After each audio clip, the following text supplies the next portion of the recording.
محبتیں آپ کو ملتی ہیں اور لوگوں کے دلوں میں آپ کس طرح جگہ بناتے ہیں۔ معمولی سا کرم کا، ہمدردی کا معاملہ اگر آپ نے اپنے بھائی کے ساتھ کیا تو وہ سالوں نہیں بلکہ زندگی بھر آپ کے اس کردار کو یاد کرے۔ ایک مسلمان کو اسی کردار کا حامل ہونا چاہیے۔ ایک مرتبہ ٹرین میں سفر ہو رہا تھا، ہماری سیٹ نیچے والی تھی اور اوپر والی سیٹ ایک دوسرے ساتھی کی تھی جو غیر مسلم تھے۔ میں سوار ہوا ٹرین میں، ایسی 2 ٹائر تھا، وہ نیچے والی سیٹ پر آرام کر رہے تھے۔ 50-55 سال غالباً ان کی عمر رہی ہوگی۔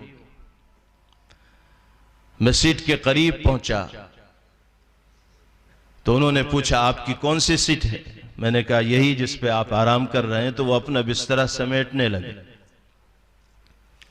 میں نے ان سے کہا کہ آپ کو اگر یہیں آرام ہے تو آپ آرام کیجئے، میں اوپر آرام کر لوں گا، کوئی بات نہیں، اوپر نیچے ایک ہی۔ میرے اس کہنے پر وہ بہت خوش ہوئے اور کہنے لگے کہ نہیں، آپ کو نیچے ہی آرام کرنا ہے۔ میں نے کہا نہیں، آپ بزرگ ہیں، بڑے ہیں، آرام پہلے سے کر رہے ہیں، ہمارے لیے اوپر نیچے آرام کرنے میں کوئی فرق نہیں ہے، آپ آرام کیجئے، ہم اوپر آرام کر لیں گے، اوپر چلے جائیں گے۔ بہرحال میں اوپر چلا گیا، انہوں نے نیچے آرام کیا، لیکن اس معمولی سے معاملے کا اثر یہ ہوا کہ تقریباً 2 سال اس واقعے کو گزر چکے ہیں اور ہمارے وہ غیر مسلم بھائی آسام کے دھوبڑی ضلع سے تعلق رکھتے تھے، ابھیجیت ان کا نام تھا۔ آج تک ان کے فون آتے ہیں اور وہ اسی واقعے کو یاد کرتے ہیں کہ آپ کا یہ عمل میرے دل میں ایسا بیٹھا ہے کہ نکلتا ہی نہیں۔ آپ جب بھی آئیں میرے گھر ضرور آئیے گا۔ بار بار وہ اللہ کا بندہ یہی اصرار کرتا ہے کہ آپ کا آسام جب بھی آنا ہو، دھوبری آنا ہو تو مجھے بس ایک فون کر دیجئے گا، میں اپنے گھر آپ کو لے جانا چاہتا ہوں۔ اب ہم نے کون سا بڑا معاملہ کر لیا تھا، بلکہ اوپر کی سیٹ میں آرام بھی رہتا ہے، نیچے تو لوگ آ کے بیٹھتے بھی رہتے ہیں، اوپر آدمی اطمینان سے سو جاتا ہے، کوئی ڈسٹرب بھی نہیں کرتا۔ صرف اتنا سا معاملہ کیا گیا اور اس کے نتیجے میں ان کے دل کے اندر محبت پیدا ہوئی۔ اللہ نے رحم دلی کو، ہمدردی کو، خیرخواہی کو ایسی کشش عطا کی ہے کہ جو انسان کے ساتھ اس طرح کا معاملہ کرتا ہے دل میں محبت گھر کر جاتی ہے۔ آج ضرورت اسی طرح کی محبتوں کو عام کرنے کی، اور اس طرح کی محبتیں ختم ہوتی چلی جا رہی ہیں۔ آج صورتحال یہ ہے، مجھے معاف کیجئے گا کہ ہم معمولی باتوں پر بدلہ لینے کے لیے تیار ہو جاتے ہیں، اور بدلے کی بھاونا ہمارے ذہن و دماغ کے اندر اتنی بڑھ گئی ہے کہ کوئی اپنی طاقت کے نشے میں بدلہ لینا چاہتا ہے، کوئی اقتدار کے نشے میں بدلہ لینا چاہتا ہے، کوئی کسی اور غرور میں آ کر بدلہ لینا چاہتا ہے۔ یہ بدلے کی بھاونا سب سے زیادہ انسانوں کو نقصان پہنچانے والی ہے اور سماج کو ہلاکت و بربادی کی طرف لے جانے والی۔ آج کی دنیا کے لوگ یہ سمجھنے لگے ہیں کہ ہم بدلہ لے کر عزت حاصل کر لیں گے، ہم انتقام لے کر عزت و ترقی حاصل کر لیں گے۔ اسلام یہ نہیں کہتا، اسلام تو یہ کہتا ہے کہ بدلہ لینے کے ذریعے انسان کی عزت خاک میں ملتی ہے اور معاف کرنے کے ذریعے اللہ اس انسان کو انسانوں کے سروں پر بٹھاتے ہیں، اس کو عزت سے مالا مال کرتے ہیں۔ نبی کریم علیہ السلام نے ارشاد فرمایا، ما ظلم عبد بمظلمت الا زادہ اللہ عزا، جس انسان پر کوئی ظلم کیا گیا اور اس نے معافی کے راستے کو اختیار کیا، بدلے کا اور انتقام کا جذبہ اس نے اپنے دل کے اندر پیدا نہیں کیا، تو اللہ اس کی عزت میں 4 چاند لگا دیتے ہیں، اس کو بڑھا دیتے ہیں۔ ہمیں بھی اپنے اندر اسی بھاونا کو پیدا کرنے کی ضرورت ہے۔ مجھے معاف کیجئے گا، آج صورتحال ہماری یہ ہو گئی ہے کہ کسی سے ذرا بھی ہمیں کوئی نقصان پہنچا ہے تو بس ہم اس کے پیچھے لگ جاتے ہیں کہ اب اس کو ہمیں چھٹی کا دودھ یاد دلانا ہے، ہمیں اینٹ کا جواب پتھر سے دینا ہے، ایسا سبق سکھانا ہے کہ کبھی یہ ہمارے مقابلے میں آ ہی نہ سکے، ہمارا سامنا کر ہی نہ سکے۔ یہ جذبہ مسلمانوں میں تو نہ ہونا چاہیے اور کسی بھی سچے انسان میں اس طرح کا جذبہ نہ ہونا چاہیے۔ ہمارے دلوں کے اندر پریم ہونا چاہیے، ہمارے دلوں کے اندر محبتیں ہونی چاہیے، ہمارے دلوں کے اندر پیار ہونا چاہیے، ہمارے دلوں میں ایک دوسرے کے احترام کا جذبہ ہونا چاہیے۔ یہی میرے بھائیوں اور بزرگوں ہمارے اس ملک کی روایات ہے، اس ملک کی شناخت ہے، اس ملک کی پہچان ہے، اور اسی کو برقرار رکھنا ہم سب کی ذمہ داری۔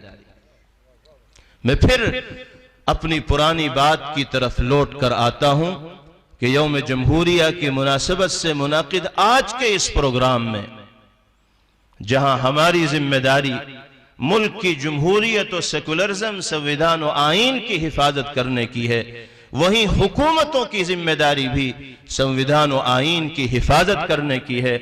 ہم قانون کو ہاتھ میں لینے والے نہیں بنیں گے، کسی طرح دیش کو، ملک کو اور دیش و ملک میں بسنے والے لوگوں کو نقصان پہنچانے والے ہرگز نہیں بنیں گے، بلکہ ہم یہ کہتے ہیں کہ جو دیش کی سمپتی کو، پبلک سمپتی کو نقصان پہنچانے والے ہیں وہ اپنے دیش کے ساتھ دشمنی کا معاملہ کرنے والے ہیں، محبت و ہمدردی کا معاملہ کرنے والے نہیں ہیں۔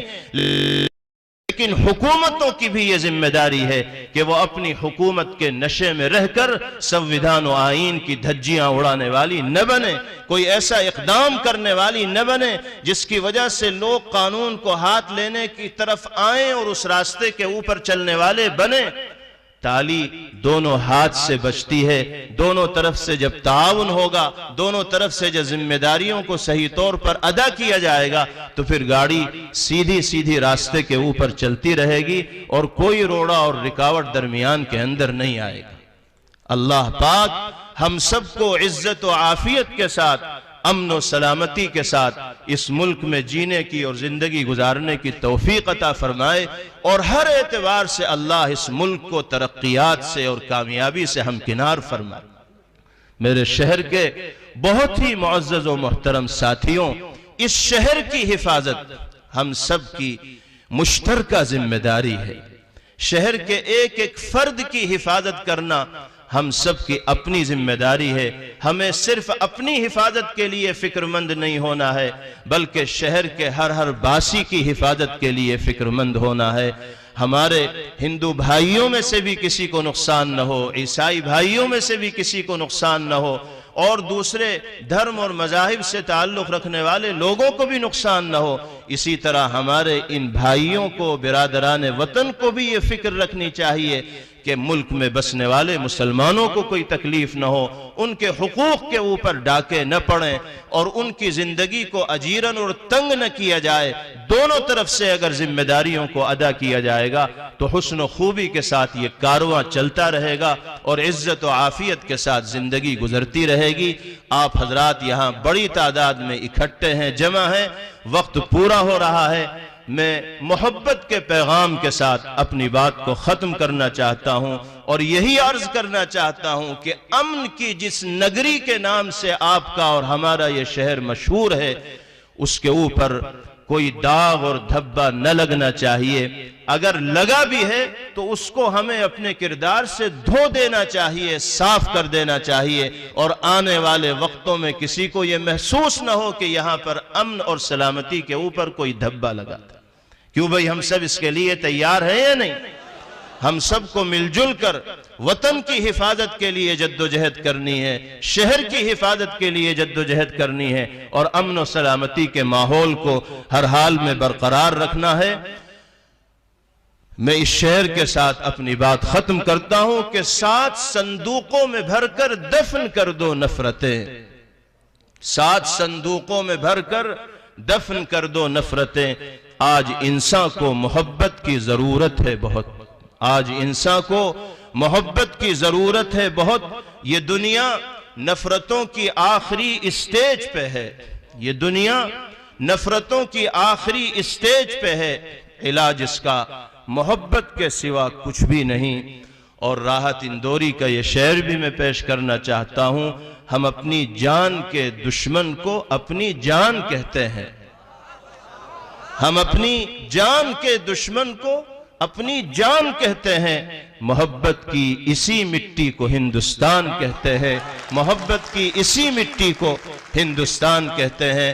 ہمارے ذہن و دماغ سے، ہمارے دل سے، ہمارے اعضاء و جوارح سے، ہمارے کردار و عمل سے محبت کی مہک پھوٹنی چاہیے، اور سارا علاقہ اسی محبت و پیار اور امن کے ماحول کے اندر رنگا ہوا ہونا چاہیے۔ اللہ تعالی آپ سب کو